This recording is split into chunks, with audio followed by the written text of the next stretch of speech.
आज बिल्कुल केजरीवाल की मुश्किलें इस लिहाज से भी बढ़ सकती हैं क्योंकि एक तरफ ईडी शराब घोटाला मामला वो देख रहे हैं, सीबीआई भी इस मामले में उनको इन्वेस्टिगेट कर चुकी है, मई में उनके स्टेटमेंट रिकॉर्ड किए थे, दिल्ली क्राइम ब्रांच उनको नोटिस सर्व कर रही है और जल बोर्ड से केजरीवाल का पुराना नाता इस लिहाज से भी है क्योंकि जल बोर्ड के चेयरमैन है अरविंद केजरीवाल और विभव से पूछताछ होना तो कहीं ना कहीं तमाम ऐसी चीजें हैं जिसको लेकर अभी जांच का दायरा ईडी बढ़ाती हुई नजर आ रही है और यही वजह है कि ईडी ने साफ तौर पर विभव के घर पे छापेमारी की। वो ये जानना चाह रही है कि जितने भी मैसेजेस अरविंद केजरीवाल के थ्रू सर्कुलेट किए जाते हैं क्या विभव उसमें एक बहुत महत्वपूर्ण कड़ी है क्या, क्वेश्चन मार्क के साथ ईडी की टीम यहां पर पहुंची है और तमाम जो सर्च किए जाएंगे उसमें ईडी अपने सवालों के जवाब को खंगालती हुई नजर आएगी। दूसरा जो दिल्ली बिल्कुल जतिन, हम आपके पास लौटते हैं तो बड़ी खबर दर्शकों को बता रहे हैं 12 ठिकानों पर रेड की खबर है इस वक्त ईडी की तरफ से। इस बीच एक और बड़ी खबर प्रेस कॉन्फ्रेंस करने वाली है, ईडी पर बड़ा खुलासा करने का आम आदमी पार्टी ने दावा किया था। थोड़ी देर बाद प्रेस कॉन्फ्रेंस होगी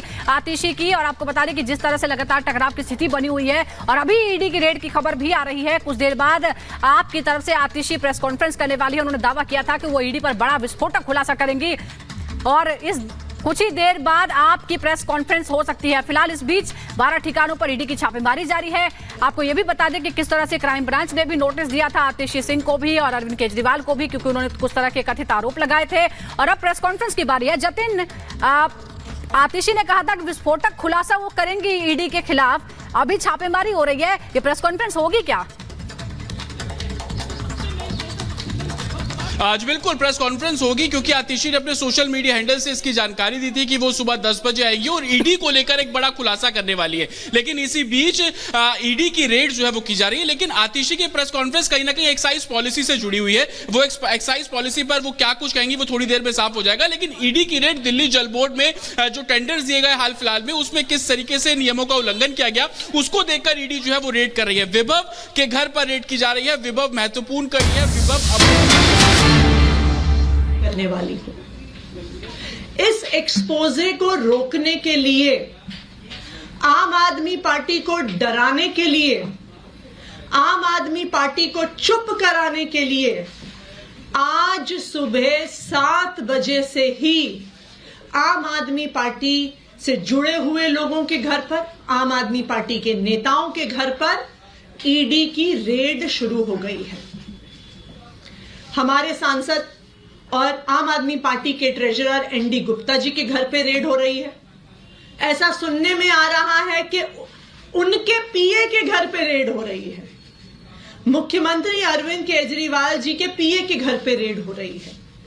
और अभी खबरें आ रही हैं कि शायद आज दिन भर में आम आदमी पार्टी के कई और नेताओं के घर पर ईडी रेड करने वाली है। ये क्या प्रयास है ईडी का?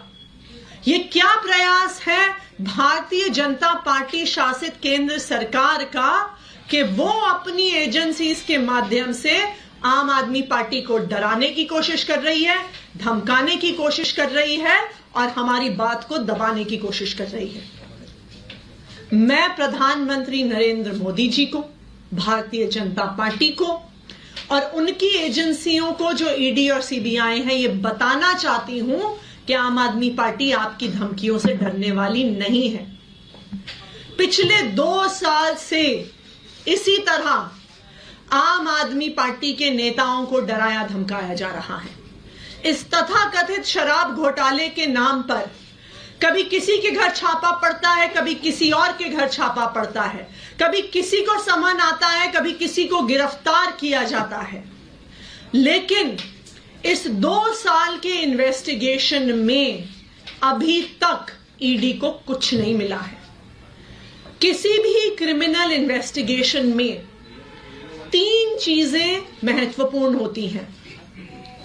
सबसे पहले रिकवरी ऑफ मनी, जिसकी लॉन्ड्रिंग हुई है। ED prevention of money laundering act के तहत केस करता है तो सबसे पहली और सबसे जरूरी चीज है कि ईडी को रिकवरी ऑफ मनी करनी पड़ेगी। लेकिन 2 साल में सैकड़ों रेड के बाद भी 1 रुपए की भी रिकवरी ईडी नहीं कर पाई है। किसी भी केस में दूसरी महत्वपूर्ण चीज होती है सबूत। लेकिन 2 साल के बाद भी कोई भी पुख्ता सबूत ईडी को नहीं मिला है और ये कोर्ट ने भी बार बार पूछा है कि सबूत सामने रखिए। किसी भी केस में तीसरी महत्वपूर्ण चीजें होती हैं स्टेटमेंट्स, यानी कि गवाही। ईडी का जो सारा केस है वो सिर्फ और सिर्फ गवाही पर और कई गवाहों को, कई अक्यूज्ड को सरकारी गवाह बनाकर और उन्होंने जो स्टेटमेंट्स दी हैं उसके आधार पर बना हुआ है। और आज जो मैं खुलासा करने जा रही हूं वो आपको यह दिखा देगा कि ये सारी स्टेटमेंट्स फर्जी हैं, कि ईडी ने सारी स्टेटमेंट्स में फर्जीवाड़ा किया हुआ है। जैसा कि आपको पता है कि जब कई ऐसी स्टेटमेंट्स किसी अक्यूज से, किसी सरकारी गवाह से, किसी विटनेस से ली गई, उसके बाद कई विटनेस सामने आए और उन्होंने ये कहा कि उनसे स्टेटमेंट दबाव पूर्वक डलवाया गया, लिखवाया गया। एक विटनेस ने कहा कि उन्होंने, ईडी वालों ने इतनी जोर की थप्पड़ मारा कान पे कि कान की पट्टी फट गई, इस वजह से इस दबाव में उन्होंने स्टेटमेंट दिया। एक विटनेस ने कहा कि उनको यह कहा गया कि अगर आप नेताओं के खिलाफ बयान नहीं दिया तो हम देखेंगे कि तुम्हारी बेटी कॉलेज कैसे जाती है। एक और विटनेस को डराया गया, उसको कहा कि तेरी बीवी को अरेस्ट कर लेंगे, तेरी बीवी को जेल के अंदर डाल लेंगे अगर तुमने आम आदमी पार्टी के नेताओं के खिलाफ स्टेटमेंट नहीं दिया। तो बार बार अलग अलग लोगों को डरा के, धमका के गलत स्टेटमेंट साइन कराए गए। अब कैसे पता चलेगा कि जो स्टेटमेंट ईडी ने कोर्ट में सबमिट करी है क्या वो सही थी स्टेटमेंट? क्या गवाह ने कुछ और कहा था? क्या वो डरा धमका के ली गई है? इस देश में पुलिस के द्वारा, इन्वेस्टिगेटिंग एजेंसीज के द्वारा इस प्रकार का डराना धमकाना रोकने के लिए 2020 में सुप्रीम कोर्ट ने एक ऑर्डर दिया था। ये एक बहुत फेमस ऑर्डर है, Paramvir Singh Saini versus Baljit Singh and others.